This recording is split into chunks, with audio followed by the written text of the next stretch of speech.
Baik, perkenalkan nama saya Febri Maozora Burubangun, NPM 2214101117. Di sini saya akan mengerjakan tugas dari mata kuliah Metopel dengan dosen pengampu Pak Winarto. Dari tugas sebelumnya saya akan menjabarkan dalam video ini tentang kerangka teori dengan topik pentingnya peran pemimpin dalam keberhasilan perusahaan. Jadi pemimpin berperan penting dalam meningkatkan kinerja karyawan dan mencapai keberhasilan perusahaan. Seperti yang sudah tertera dalam PPT, di sini berjudul pentingnya peran pemimpin dalam keberhasilan perusahaan. Jadi pengaruh karyawan terhadap keberhasilan perusahaan itu ada 3. Yang pertama, karyawan adalah aset berharga bagi perusahaan. Mengapa karyawan adalah aset berharga bagi perusahaan? Karena tanpa adanya karyawan perusahaan pun tidak dapat beroperasi dengan baik dan perusahaan pun akan mendapat kerugian yang besar. Dan pada poin yang kedua, produktivitas dan kualitas kerja yang tinggi berkontribusi terhadap keberhasilan perusahaan. Produktivitas merupakan faktor penting bagi penentu keberhasilan perusahaan. Jika produktivitas kerja karyawan selalu mengalami kenaikan yang signifikan dari waktu ke waktu, maka perusahaan akan mudah mencapai tujuan yang ditetapkan. Yang poin ketiga, engagement karyawan meningkatkan inovasi dan kolaborasi. Keterlibatan karyawan sangat penting pada organisasi karena membantu menciptakan budaya kerja yang baik, mengurangi pergantian staf, meningkatkan produktivitas, meningkatkan hubungan kerja dan pelanggan, dan berdampak pada keuntungan perusahaan. Oke, pada slide ini faktor-faktor yang mempengaruhi kinerja karyawan. Yang pertama, kemampuan dan keterampilan. Kompetensi yang relevan dan keahlian yang diperlukan untuk tugas yang dikerjakan. Yang kedua adalah motivasi, faktor penggerak internal dan eksternal yang mempengaruhi keinginan untuk bekerja secara optimal. Yang ketiga yaitu budaya organisasi. Nilai-nilai dan norma yang ada dalam lingkungan kerja untuk menciptakan rasa yang saling percaya dan kolaborasi. Slide selanjutnya yaitu peran penting dalam meningkatkan kinerja karyawan. Yang pertama yaitu visionary, menyajikan visi yang menginspirasi dan memberikan tujuan jangka panjang yang jelas. Visionary itu adalah orang yang memiliki pandangan atau wawasan ke masa depan. Seorang yang visioner memiliki strategi yang tepat untuk langkah ke depannya. Pola kepemimpinan yang dimaksud pada visionary ini memberikan arti pada kerja dan usaha yang dilakukan secara bersamaan oleh seluruh komponen organisasi dengan cara memberikan arahan terhadap visi yang dibuat secara jelas.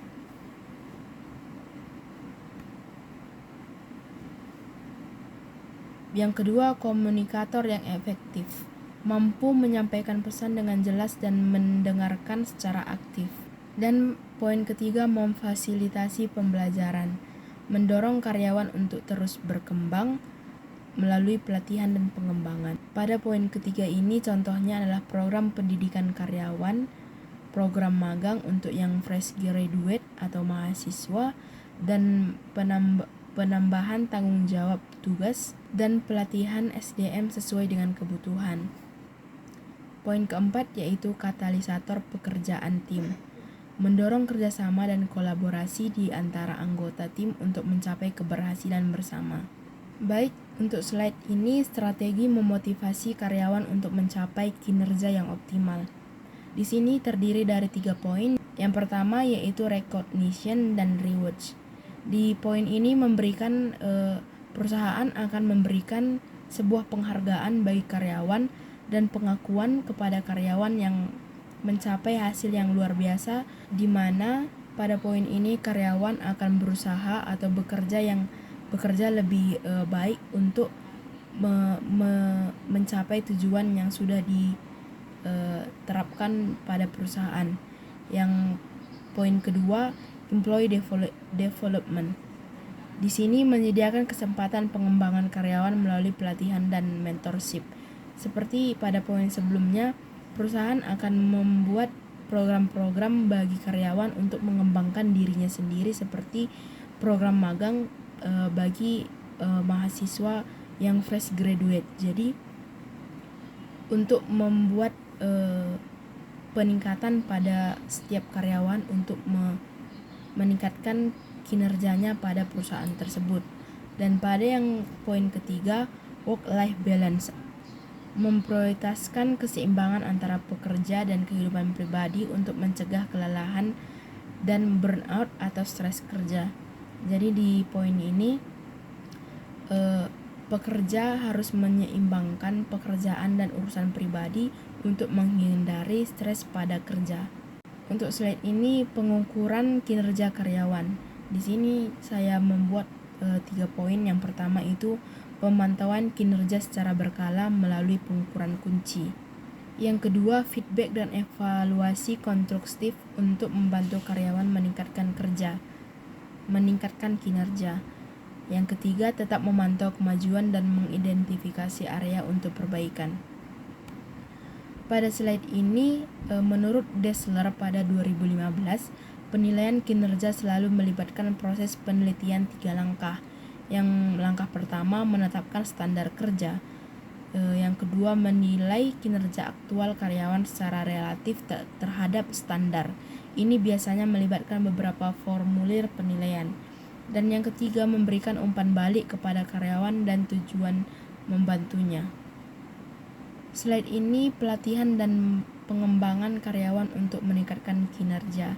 Yang pertama itu kompetensi teknis, di mana pelatihan keterampilan dan relevan dengan tugas dan tanggung jawab. Yang kedua memperbaharui pengetahuan tentang perkembangan terkini di industri. Poin kedua, kompetensi soft skill, di mana pelatihan seperti komunikasi, kepemimpinan dan manajemen waktu, mengembangkan keterampilan kerjasama dan kepemimpinan. Poin ketiga, pembelajaran mandiri. Di sini inisiatif belajar dari sumber-sumber yang sudah tersedia seperti buku atau kursus online. Yang kedua, mengikuti seminar, konferensi, dan webinar untuk memperluas pengetahuan. Jadi kesimpulan pada topik kali ini yaitu pemimpin yang efektif dapat membawa perusahaan ke tingkat keberhasilan yang lebih tinggi. Yang kedua, karyawan yang termotivasi dan berkualitas merupakan aset yang berharga bagi perusahaan. Yang ketiga, investasi dalam pelatihan dan pengembangan karyawan itu penting untuk meningkatkan kinerja. Jadi sekian penjelasan yang dapat saya jelaskan pada topik pentingnya peran pemimpin dalam keberhasilan perusahaan. Terima kasih.